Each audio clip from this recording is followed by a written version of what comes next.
Hello दोस्तों, स्वागत है आपका आपके अपने यूट्यूब चैनल पे। दोस्तों, आज का video UP triple S C प्रारंभिक अर्हता परीक्षा 2022 के परीक्षा तिथि जो 15 अक्टूबर को हुआ था। 15 अक्टूबर 2022 के सेकंड पाली में जो पेपर हुआ था 2022 में, उसका हल लेकर के आए हैं। तो उसका ये जो वीडियो है वो सॉल्व वीडियो है जो 15 अक्टूबर 2022 को हुआ था। हमें आशा है कि ये वीडियो आपको बहुत ही बेहद पसंद आएगा। और जो हमारे 2023 में बस इसी 28-29 में परीक्षा देने वाले जो हमारे 2023 की जो परीक्षा पेट की देने वाले हैं, उनके लिए बहुत ही उपयोगी होने वाला है। तो ले चलते हैं आपको आपके इस ऑब्जेक्टिव की दुनिया में और आपका पेपर हल करवाते हैं सॉल्व सहित पूरा सॉल्यूशन के साथ। तो ये रहा आपका पहला क्वेश्चन। देखिए किस तरह से आपका पहला क्वेश्चन आया था। तो पहला क्वेश्चन है आपका ये एक न्यूमेरिकल दिया हुआ है 2.1 का होल क्यूब प्लस 5.8 का होल क्यूब बटे इतना। तो इसमें आपको आंसर देना है कौन सा ऑप्शन आपका सही है। तो देखिए इसका आंसर क्या होगा कि देखिए आपका सॉल्व क्वेश्चन भी देखिए इस तरह से लगाया गया है आपका। ये आपका सॉल्व क्वेश्चन है, इसको इस तरह से सॉल्व किया गया है। अब इसे सॉल्व कर सकते हैं। 2.1 का होल क्यूब प्लस 5.8 का होल क्यूब बटे 2.1 स्क्वायर माइनस 2.1 इंटू 5.8 प्लस 5.8 का होल स्क्वायर। ठीक है, ये आप सूत्र लगाएंगे और आपका सवाल आएगा। ठीक है, और आपका जो आंसर आएगा वो आएगा 57.9। तो कौन सा ऑप्शन सही है आपका? ऑप्शन सही है ऑप्शन नंबर 1। ठीक है, ये देखिए। तो इस तरह से आपको ऑब्जेक्टिव तो दिया ही जाएगा, साथ साथ आपको इसमें हल भी दिया गया है ताकि आपको कोई भी दिक्कत ना हो। चलते हैं अगले क्वेश्चन की तरफ। देखिए ये एक अगला क्वेश्चन है कि एक परीक्षा में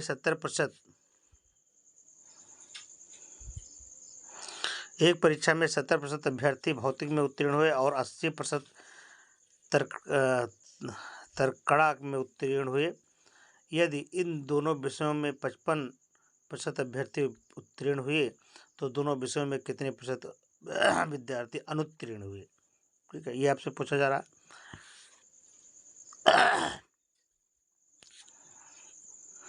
ठीक है, तो देखिए किस तरह से।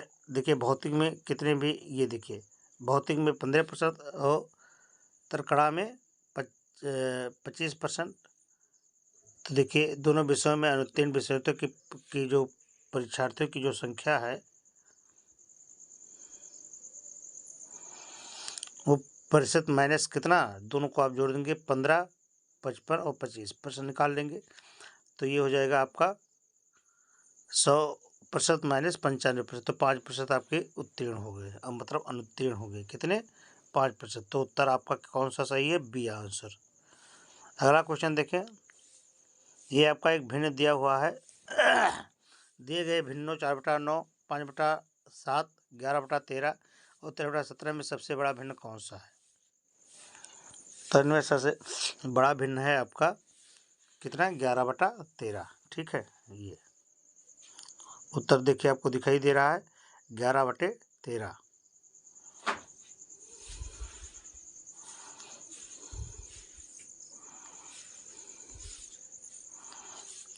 ये आंसर सही है।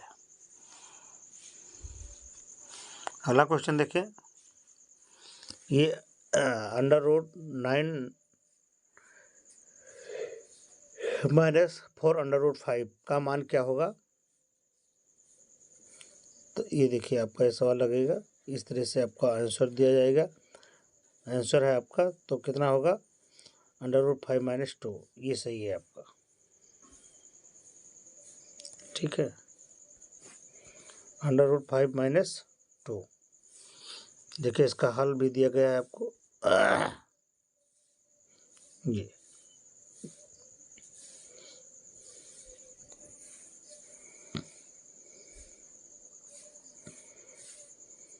अगला क्वेश्चन है कि 308, 105, 45, 120 और 102 का औसत क्या होगा।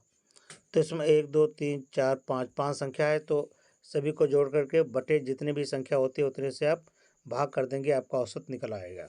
ठीक है, तो देखिए अभी संख्या आपको पता करना है, तो सभी को जोड़ दीजिए और जोड़ करने के बाद में जितनी भी संख्या होती है उतने से डिवाइड कर देंगे, तो आपको संख्या मतलब वो मालूम हो जाएगा। तो ये कुल मिलाकर के ऊपर जोड़ेंगे तो कितना आएगा, 700/5 यानी 140।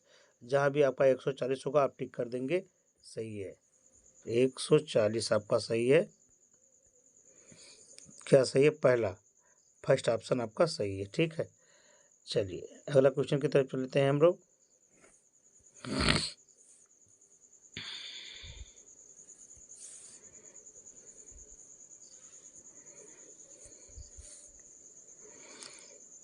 अगला क्वेश्चन कह रहा है कि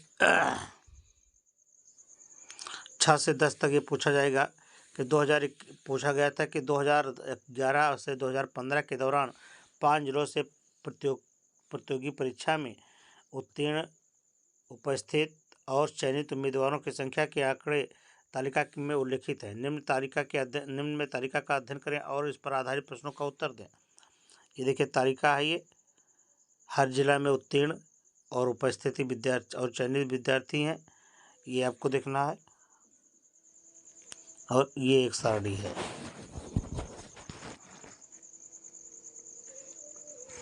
ठीक है, अब ये पूछ रहा है, ये प्रश्न है आपका कि किस जिले के विगत वर्षों में चयनित उम्मीदवारों की औसत न्यूनतम संख्या है। तो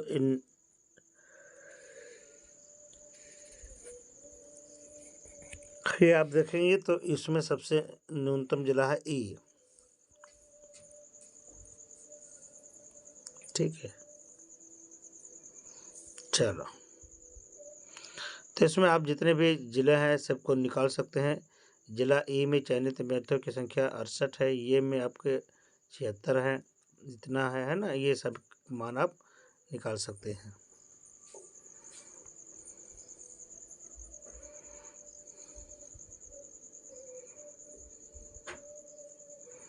अगला क्वेश्चन देखिए, ये है कि जिला सी में चयनित उम्मीदवारों की प्रतिशत संख्या सी से उत्तीर्ण उम्मीदवारों की तुलना में किस वर्ष में अधिक है। तो ये है 2012 में। कितना, 2012 में। उत्तर आपको बताया गया है, ये 2012 में है।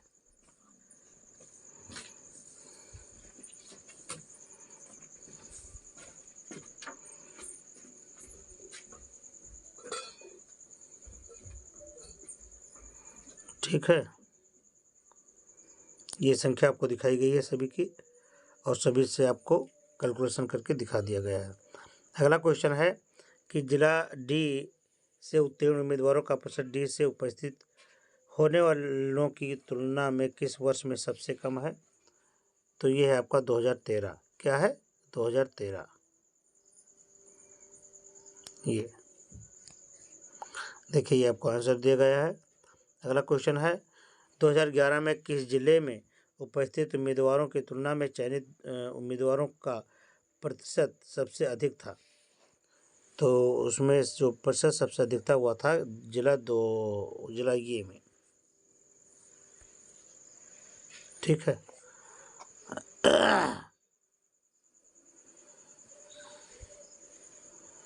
ये देखिए आपका हाल भी दिया गया है। ये देखिए, समीक्षाधीन अवधि के दौरान जिला ई से चयनित उम्मीदवारों की संख्या इस अवधि के दौरान जिला ए में चयनित उम्मीदवारों की संख्या का लगभग कितना प्रतिशत है। तो ये है लगभग आपका, देखिए ये है आपको ये मतलब कैलकुलेशन है। सभी वर्षों में जिला ई में चयनित उम्मीदवारों की कुल संख्या आप जोड़ लेंगे, 340 हुई, और विगत वर्षों में जिला ये में चयनित उम्मीदवारों की संख्या कितनी है आपकी, 384। तो अभी संख्या 340/384 कर देंगे तो आपका आ जाएगा 88.54, और 88.54 कहाँ है, डी पर है। तो ऑप्शन आपका सही होगा डी। क्लियर, चलिए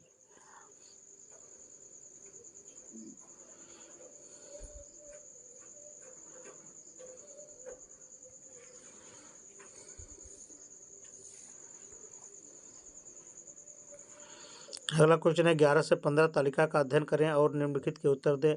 5 महीनों के दौरान 5 कंपनियों द्वारा बेचे गए उत्पादों की संख्या। ये देखिए आपकी कंपनी में महीने में बेचे जाने वाला प्रोडक्ट का नाम है कि जनवरी में PQRST, ये आपके प्रोडक्ट है। कितने कितने संख्या में बेचे गए हैं इसकी भी संख्या आपको दी गई है।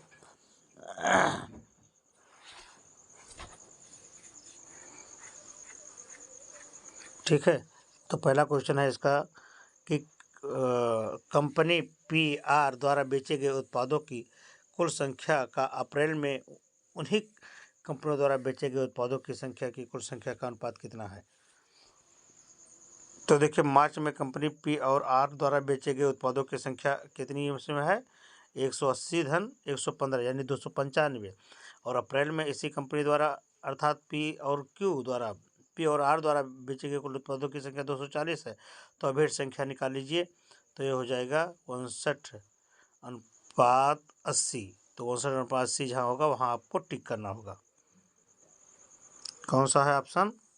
ऑप्शन सही है आपका ये आपको उत्तर भी दिया गया है ये। ठीक है, इस तरह से।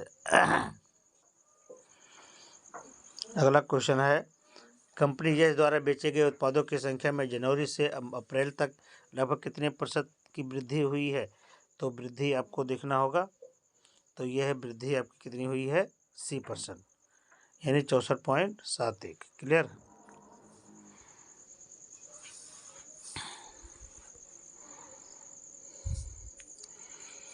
कंपनी टी द्वारा मार्च अप्रैल और मई में बेचे गए उत्पादों की संख्या में से 32% माइल्ड स्टील से बने थे।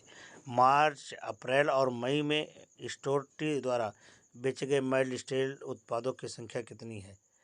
तो ये देखिए ये आप निकालेंगे और आए 144। ठीक है, तो कौन सही है आपका 144, ऑप्शन बी सही है। ठीक है,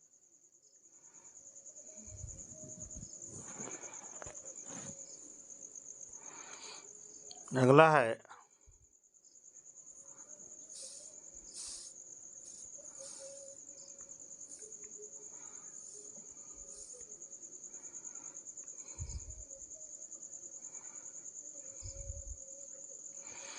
फरवरी में कंपनी PST द्वारा बेचे गए उत्पादों की औसतन संख्या कितनी है। तो औसतन संख्या इसमें देखिए आप निकाल लेंगे, ये आया आपका 118। कितना है 118, ऑप्शन डी सही है। अगला देखिए कंपनी द्वारा जनवरी और मई में मिलाकर बेचे गए उत्पादों की कुल संख्या और समान महीने में कंपनी R द्वारा बेचे गए उत्पादों की कुल संख्या के बीच का अंतर कितना है। तो देखिए आया ये है अंतर 85%। कैसे आया देखिए, कंपनी द्वारा क्यू द्वारा जनवरी और मई में मिलाकर बेचे गए उत्पादों की संख्या कितनी हो जाएगी 80 धन 120 बराबर 200। और आर कंपनी द्वारा जनवरी और मई में मिलाकर बेचे गए उत्पादों की संख्या कुल कितनी है 155 और 130, ये हो गया 285। अब 285 में से 200 निकाल देंगे, कितना आएगा 85। तो कौन सही है आपका सी सही है। अगला क्वेश्चन देखिए यहाँ दिखा गया चार्ट में विशेष वर्ष के दौरान विभिन्न क्षेत्रों पर विश्वविद्यालय के खर्च को दर्शाया गया है। चार्ट का ध्यानपूर्वक अध्ययन करें और इसके दिए गए प्रश्नों को ध्यान से उत्तर दें। ये देखिए है आपका। ठीक, अब यह है कार्यक्रम की तुलना के अनुसंधान में क्वेश्चन है आपका कि कार्यक्रमों की तुलना के अनुसंधान पर लगभग कितना प्रतिशत अधिक खर्च होता है। तो कार्यक्रम की तुलना में अनुसंधान में प्रतिशत खर्च अधिक कितना 65 - 35 बटा 35 गुणे 100% निकाल देंगे, ये आएगा आपका लगभग 86%। तो कौन ऑप्शन सही है, ऑप्शन सी सही है, यानी 86% सही होगा। अगला देखिए छात्रावास पर कुल खर्च कितना प्रतिशत होगा। तो छात्रावास पर कुल प्रतिशत कितना होगा, तो कुल खर्चा 360 डिग्री है। ये देखिए कुल छात्रावास पर खर्चा 360 डिग्री, कुल खर्चा 360 पर है और छात्रावास पर 46%। तो 46/360 गुणे 100, ये निकाल देंगे, कितना है 12.78। तो कहाँ है 12.78, पहला ऑप्शन सही है। यदि वर्ष के दौरान विभिन्न क्षेत्रों पर खर्च की गई कुल राशि इतना है तो आधारभूत संरचना पर खर्च की गई धन राशि छात्रावास पर खर्च की गई कितनी राशि है। ये देखिए आपका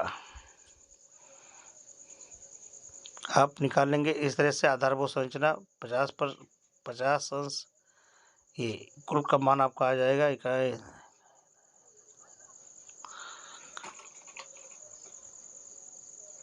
ठीक है। खेलों पर शिक्षा की तुलना में कितने प्रतिशत कम खर्च किया गया है।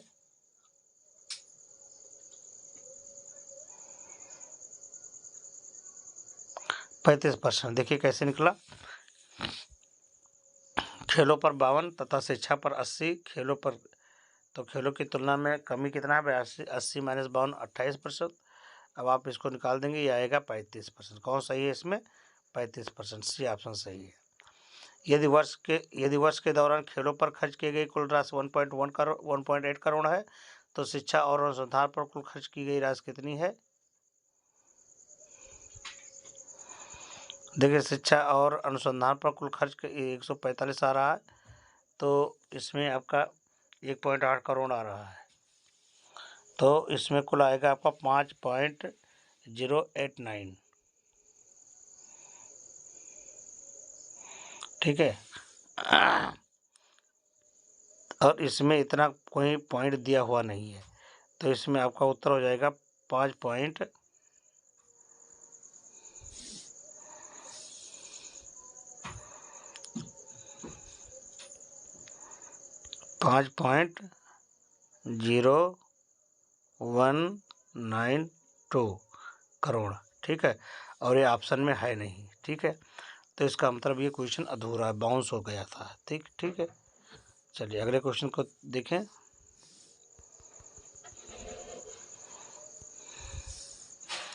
ये आपको दिया गया है रेखा लाइन ग्राफ है आपका। 21 से 25 क्वेश्चन इसी से पूछे जा रहे हैं तो आपको कंपनी पे पहले देख लेना होगा इसके। अब इस पर क्वेश्चन लगाइए। 2005 में दो कंपनियां ए और बी में आय क्रमशः 3:4 के अनुपात में थी तो 2005 में क्रमशः अनुपात क्या होगा। ये देखिए 2005 में कंपनी का व्यय ये और इसमें व्यय भी है। 2005 में लाभ ये का 70% और बी में लाभ बी का 50%। तो व्यय प्लस लाभ बराबर आय, व्यय प्लस लाभ बराबर आय। प्रश्नानुसार आप सवाल लगाएंगे।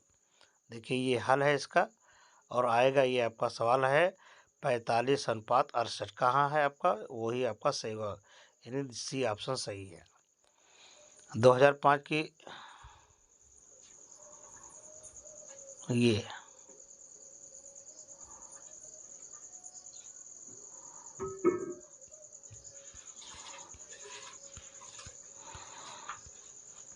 2005 की दो कंपनियों में की आय समान थी। 2005 में कंपनी ए के व्यय की कंपनी बी के व्यय का अनुपात कितना होगा तो ये होगा 15:17।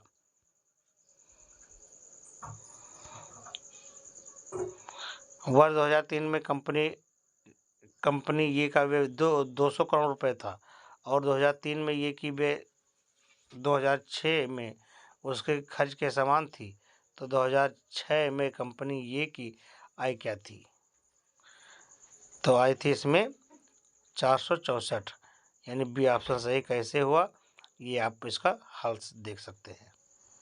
ठीक है। यथावर शब्द का विलोम क्या होता है तो यथावर शब्द का विलोम होता है जंगम। क्या जंगम। ऑप्शन 1 सही है। चेतन का विलोम अचेतन, जड़, चंचल का विलोम स्थिर। ठीक है। सभी का अगला क्वेश्चन है बिल्ली को पहले ही दिन मारना चाहिए इसका अर्थ क्या है। ये मुहावरा है आपका। बिल्ली को पहले ही दिन मारना चाहिए इसका मतलब है भय का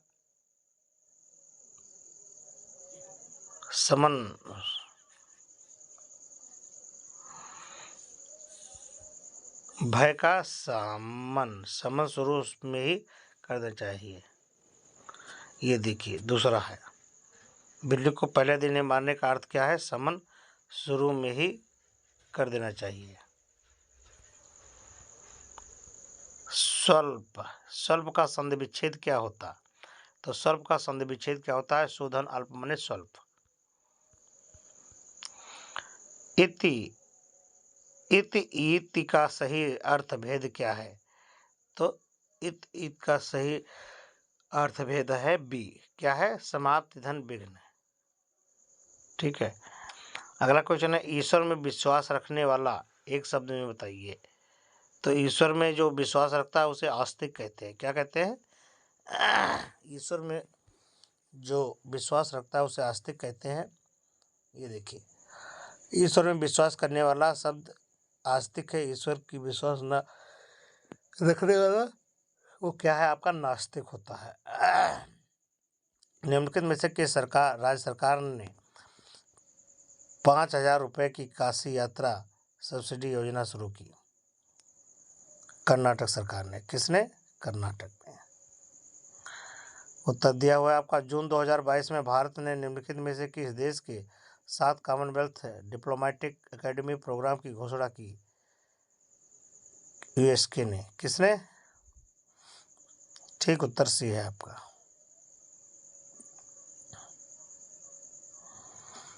अगला क्वेश्चन है, किस कंपनी ने IAF हेलीकॉप्टर के लिए एडीएस की आपूर्ति हेतु एक बेलारूसी कंपनी और उसकी सहायक कंपनी के साथ एक समझौता ज्ञापन पर हस्ताक्षर किया? ऑप्शन है आपका ये हिंदुस्तान एरोनॉटिक्स लिमिटेड इंजीनियर, दूसरा है इंजीनियर्स इंडिया लिमिटेड, और तीसरा है भारत डायनामिक्स, और चौथा है भारत इलेक्ट्रॉनिक लिमिटेड। तो ये चौथा ऑप्शन सही है आपका। अगला क्वेश्चन है, निम्नलिखित में से किस भारतीय राज्य ने नारी का नमन नाम से एक योजना चलाई यानी शुरू की? उड़ीसा, पंजाब, हिमाचल प्रदेश या उत्तर प्रदेश? तो इसमें है हिमाचल प्रदेश। सी सही है। जून 2022 में हिमाचल प्रदेश सरकार ने नारी को नमन नाम से योजना शुरू किया। ठीक है। अगला क्वेश्चन देखिए, किस संस्था में India's booming gig and platform economy शीर्षक से एक रिपोर्ट जारी की? तो ये है आपका आंसर डी यानी नीति आयोग। प्रधानमंत्री नरेंद्र मोदी ने निम्नलिखित में से किस जिले में डॉक्टर संपूर्णानंद रिपोर्ट स्टेडियम में एक कार्यक्रम में 1,800 करोड़ रुपए की योजनाओं का उद्घाटन और शिलान्यास किया? वाराणसी, मेरठ, कानपुर, लखनऊ? तो ये आंसर है आपका वाराणसी। कब की है देखो? 7 जुलाई 2022 को। निम्नलिखित में से कौन से राज्य सरकार सिंगल एंट्री मल्टीपल एग्जिट के विचार पर एक एजुकेशन टाउनशिप बनाने की योजना बनाई है? उत्तर प्रदेश में। कहाँ? उत्तर प्रदेश में। ये है आपका आंसर। ठीक। अगला क्वेश्चन, निम्नलिखित में कौन सा भारत का सबसे छोटा केंद्र शासित प्रदेश है? तो सबसे छोटा केंद्र शासित प्रदेश है वह है लक्षद्वीप। ठीक है, ये है आपका, ये उत्तर है लक्षद्वीप। भारत का सबसे छोटा केंद्र शासित प्रदेश क्या है? लक्षद्वीप। इसका कुल क्षेत्रफल 32 वर्ग किलोमीटर है। भारत के कितने राज्य बांग्लादेश के साथ सीमा साझा करते हैं? 5। ठीक है। छात्र पारिस्थितिकी के लिए नया डिजिटल प्लेटफॉर्म कैंपस पावर किस बैंक द्वारा लॉन्च किया गया? वो है ICICI बैंक के द्वारा। ठीक है, ICICI बैंक ना ये। अगला क्वेश्चन है, निम्नलिखित में से पोलैंड की राष्ट्रीय मुद्रा क्या है? तो पोलैंड की राष्ट्रीय जो मुद्रा है वह है ज्वालिटी। क्या है? ज्वालिटी। ठीक है। अगला क्वेश्चन है, उत्तर प्रदेश का एक लोकप्रिय शास्त्रीय नृत्य क्या है? कुचिपुड़ी, मोहिनीअट्टम, कथक या कथकली? तो ये है आपका कथक या कथक, उत्तर प्रदेश के शास्त्रीय नृत्य है। ठीक है। अगला क्वेश्चन है, निम्नलिखित में से किसके पास लोकसभा सत्र का स्थगित करने की शक्ति है? भारत के राष्ट्रपति के पास। ठीक है। अगला क्वेश्चन है, अंतर्राष्ट्रीय अहिंसा दिवस निम्नलिखित में से किस दिवस को मनाया जाता है? तो ये मनाया जाता है अहिंसा दिवस 2 अक्टूबर को। क्लियर। अगला क्वेश्चन है, वास्को डिगामा का मकबरा भारत के निम्नलिखित में से किस स्थान पर बना या स्थित है? कोच्चि यानी केरल में। ठीक है। वास्को डिगामा की मृत्यु 1524 में कोच्चि में हुई। पहले इसे यहीं दफनाया गया, बाद में इसके अवशेष को पुर्तगाल को सौंप दिया गया तथा उसे लिस्बन के बेलम में दफनाया गया। थॉमस कप निम्नलिखित में से किस खेल से संबंधित है? थॉमस खेल संबंधित है बैडमिंटन से। ठीक है। प्रसिद्ध पुस्तक विंग्स ऑफ फायर किसकी आत्मकथा है? यह है एपीजे अब्दुल कलाम जी का। ठीक है। ये ग्लोबल वार्मिंग का अपेक्षित परिणाम क्या है? ये सभी है, फसल पैटर्न में परिवर्तन, समुद्र के स्तर में वृद्धि, तटीय रेखा में परिवर्तन। अब अगला क्वेश्चन है कि अनुच्छेद पढ़ करके आपको यह आंसर देना है 49 से 53 तक। 49 से 53 तक आपको देखिए, ये आजकल पढ़े लिखे नागरिकों को विदेशी संस्कृति और जीवन अपनी ओर सर्वाधिक आकर्षित कर रहा है। इसके लिए कई माता पिता का सपना भी होता है कि उनकी संतानें विदेशों में पढ़ने जाएं। तो ये देखिए, आप पढ़ लीजिएगा।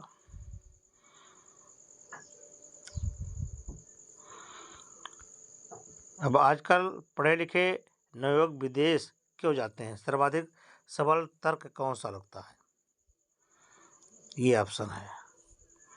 तो ये है कि माँ बाप का सपना पूरा करने, सुख चैन की जिंदगी बसर करने तथा समाज में प्रतिष्ठा बढ़ाने के लिए जाते हैं। यानी ऑप्शन कौन सही है? आपका सी सही है। ठीक है। अगला क्वेश्चन है, इस प्रकार के व्यवहार से हमारे साथ कैसे रह पाएंगे? यह ऐसे कौन से व्यवहार की ओर संकेत है जिससे उसकी संतान उन्हें अपने साथ नहीं रख पाती है? तो बच्चों ने परिवार के सदस्यों के रहन सहन, खान पान, पहनावे और चाल चलन पर ऐतराज कर कटाक्ष करते रहेंगे। ये बी ऑप्शन सही है।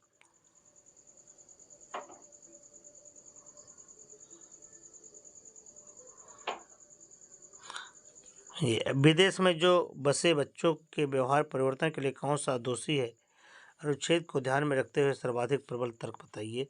तो यह है अधूरे संस्कार। ठीक है। अगला क्वेश्चन है कि विदेश में जा बसे बच्चों के माँ बाप अपने द्वारा भोगे जाने वाले कष्टों और दुश्चिंताओं की चर्चा किसी से क्यों नहीं करते हैं? क्योंकि वो सोचते हैं कि इसमें बदनामी होगी, यानी जगहसाई से बचने के लिए करते हैं। ठीक है। बच्चों की शिकायत है कि माँ बाप उनकी पत्नी और बच्चों के साथ एडजस्ट नहीं करते और अपने पुराने जमाने की चीज़ों को यहाँ थोपना चाहते हैं। इसके लिए कौन सही दोषी है? तो इसके लिए यह है दो पीढ़ियों का अंतराल।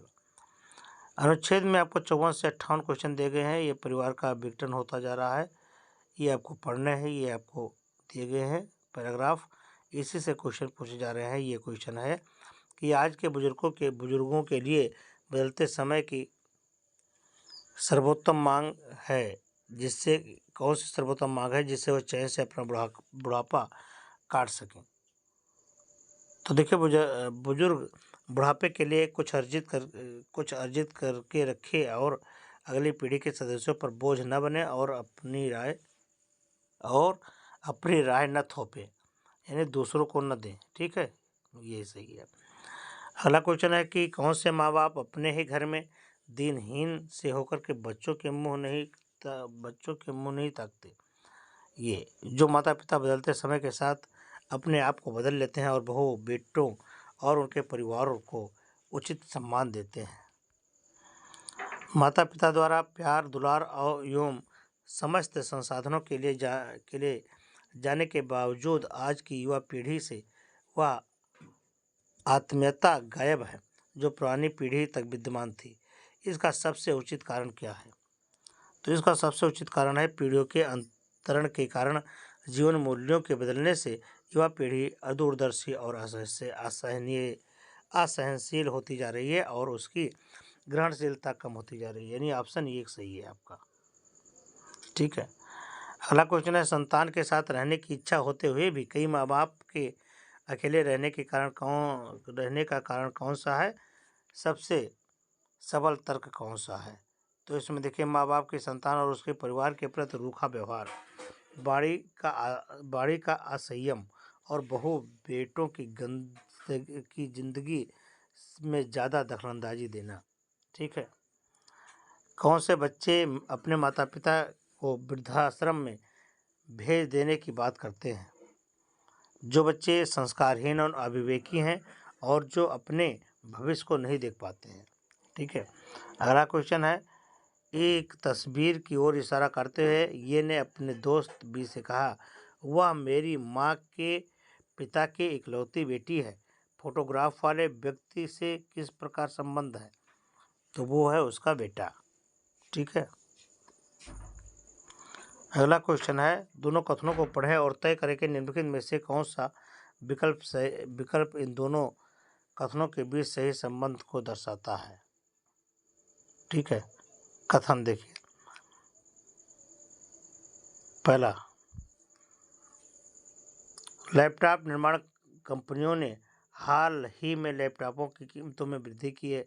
सरकार ने हाल ही में लैपटॉपों का शुल्क बढ़ाया है। तो इसमें क्या सही है? तो इसमें देखिए, यह है कथन 2। कारण है और कथन इसका प्रभाव है। जजिया फिर से लगाने वाले मुगल शासक का नाम लिखिए। औरंगजेब। निम्नलिखित में से किस अंग्रेजों द्वारा शुरू किए गए सबसे महत्वपूर्ण योगदानों में से एक माना जाता है? क्या? रेलवे।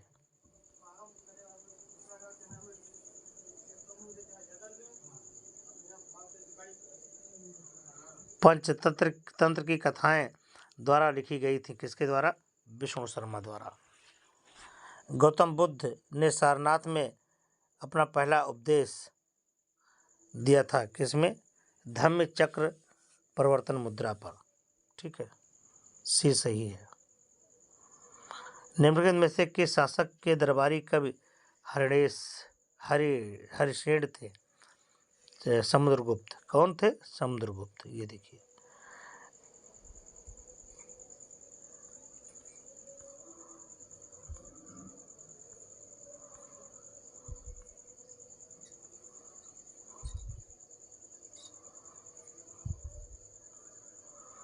ये देखिए, अगला क्वेश्चन है, 1930 में महात्मा गांधी द्वारा सविनय अवज्ञा आंदोलन शुरू करने का कारण क्या है? तो शुरू करने का कारण यह था कि ब्रिटिश शासन की बुराइयों को दूर करने के लिए 11 सूत्री कार्यक्रम करने वाले एक पत्र के माध्यम से वायसराय को बताना। ठीक है, अगला क्वेश्चन है, निम्नलिखित में से कौन सा 1857 के विरोध का परिणाम किया गया था? तो यह ईस्ट इंडिया कंपनी की शक्तियों को ब्रिटिश क्राउन में हस्तांतरित किया गया था। ये सही है। निम्नलिखित में से कौन पृथ्वी का सबसे बड़ा अंतःस्थलीय जल निकाय है? कैस्पियन सागर। डी सही है। निम्नलिखित में से देखिए, आंसर आपको दिया गया। साथ साथ निम्नलिखित में से कौन स्वतंत्र भारत का पहला भारतीय गवर्नर जनरल था? तो वह था कौन? सी राजगोपालाचारी। ठीक, अगला क्वेश्चन, निम्नलिखित में से किस अधिनियम द्वारा बर्मा को भारत से अलग किया गया था? तो वो है भारत सरकार अधिनियम 1935 में।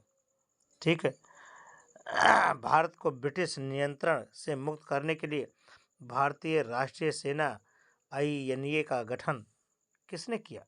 मोहन सिंह ने किया था। ठीक है, अगला क्वेश्चन है, सागौन के जंगल भारत के निम्नलिखित में से किस राज्य में पाए जाते हैं? मध्य प्रदेश में। सामान्य वर्षा में अचानक वृद्धि हो जाती है और कई दिनों तक लगातार जारी रहते हैं, इसे मानसून का कहा जाता है। क्या? प्रस्फोटक यानी फटना।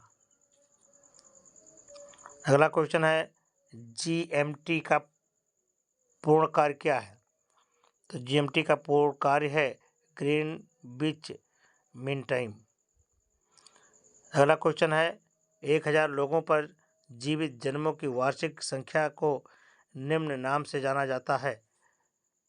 क्रूड जन्म दर। 1969 में कितनी प्रमुख निजी बैंकों का राष्ट्रीयकरण किया गया? यह है 14 है। 1991 में आर्थिक सुधारों के बाद परमाणु ऊर्जा उत्पादन उद्योग विशेष रूप से सार्वजनिक क्षेत्र में आरक्षित थे, यानी सी ऑप्शन सही है। ये डाटा योजना आयोग के अंतिम उपाध्यक्ष कौन थे? तो ये थे श्री मोटेंक सिंह अहलूवालिया। ठीक है। 79 में देखिए, निम्नलिखित में से कौन सा क्षेत्र भारत का सबसे बड़ा नियोक्ता है? प्राथमिक क्षेत्र। अगला क्वेश्चन है निम्नलिखित में से किस राज्य को हरित क्रांति के नाम से जाना जाता है? पंजाब। अगला क्वेश्चन है निम्नलिखित में से कौन सा अनुच्छेद अल्पसंख्यकों के हितों में का आरक्षण के लिए है? अनुच्छेद 29। अनुच्छेद 29। अगला क्वेश्चन है 42वें संशोधन के माध्यम से संविधान में कौन सा नया DPSP जोड़ा गया है? तो ये जोड़ा गया है समान न्याय और निःशुल्क विधि सहायता। 83। निम्नलिखित में से कौन मौलिक कर्तव्य है? ये सभी आपके मौलिक कर्तव्य हैं। ठीक है। सभी अम्लों में समान होता है क्या? हाइड्रोजन। सभी अम्लों में समान होता है हाइड्रोजन। हाइड्रोजन तो है ही, जिसके मन हो उसके साथ ले उड़ो। नॉन स्टिक खाना पकाने का बर्तन किससे लेपित होते हैं? टेफ्लॉन से। किससे? टेफ्लॉन से।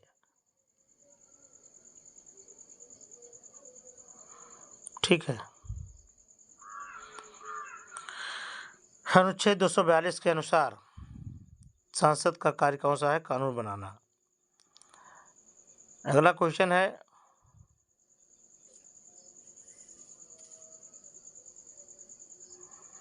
सरकारी आयोग निम्नलिखित में से किससे संबंधित है?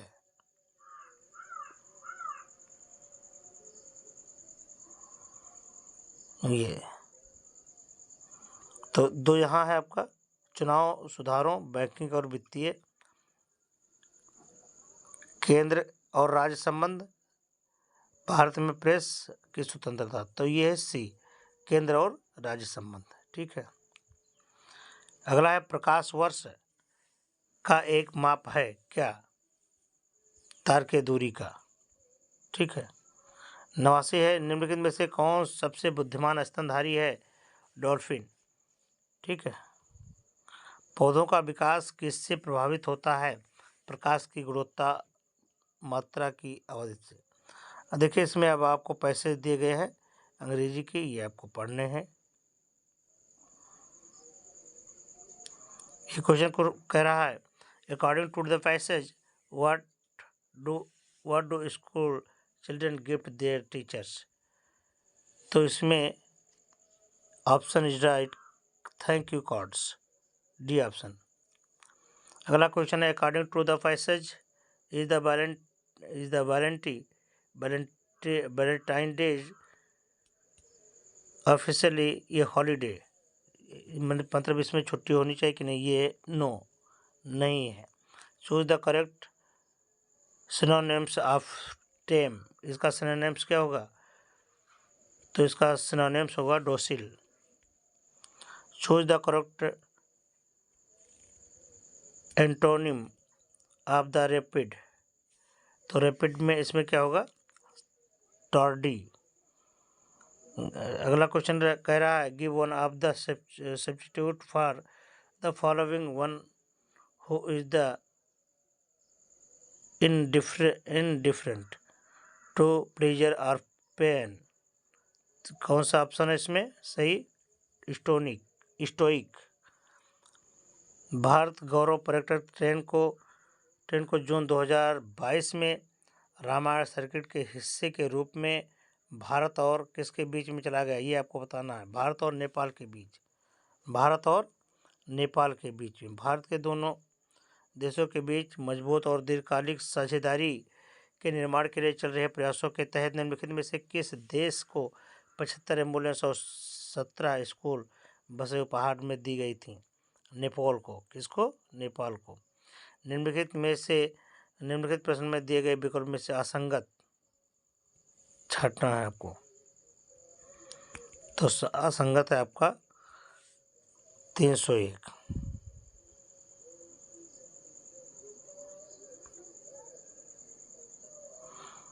99। 1 जनवरी 2006 को रविवार था, तो 1 जनवरी 2010 को कौन सप्ताह का कौन सा दिन होगा? ये देखिए, ये सूत्र है, इसके द्वारा आप लेंगे, शुक्रवार दिन पड़ेगा। ठीक है। सवा क्वेश्चन है, यदि किसी निश्चित भाषा में एक्टिव को ACTB को क्या लिखा जाएगा? एडुजवा के रूप में कोडित किया जाता है, तो EFFECT को कौन सा कोड पढ़ेंगे? तो ये है कोड आपका TGGFDE। ठीक है। तो इस तरह से आपका ये सब क्वेश्चन पूछा गया था। हमें आशा है कि ये आपको वीडियो अच्छा लगा हो। फिर मिलते हैं आपको अगले वीडियो में, तब तक के लिए नमस्कार, जय हिंद।